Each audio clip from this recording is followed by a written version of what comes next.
സുഗതകുമാരി എഴുതിയ കണ്ണൻ്റെ അമ്മ എന്ന കവിതയാണ് ഞാൻ ചൊല്ലാൻ പോകുന്നത്. കണ്ടു കണ്ണനെ കണ്ണും ചുവന്നമ്മ കാട്ടിൽ തേടി നടക്കുന്നു. കണ്ടില്ല ഞങ്ങൾ കണ്ടില്ല കരിവണ്ടും തുമ്പിയും മൂളുന്നു. കണ്ടില്ല ഞങ്ങൾ കണ്ടില്ല മലർ ചെണ്ടുകൾ മിണ്ടാതെ നിൽക്കുന്നു. കണ്ടിട്ടേയില്ല ഞാനെന്നു പേടാമാൻ കണ്ണും നീട്ടിത്തിരിയുന്നു.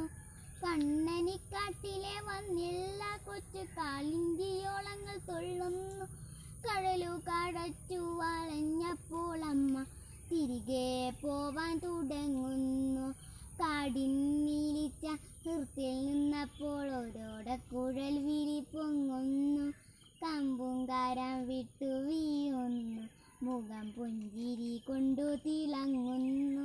കണ്ണും പൂട്ടി നിന്നമ്മ തൻ കുഞ്ഞിൻ്റെ പൊന്നോടക്കുഴൽ കേൾക്കുന്നു. പൊന്നോട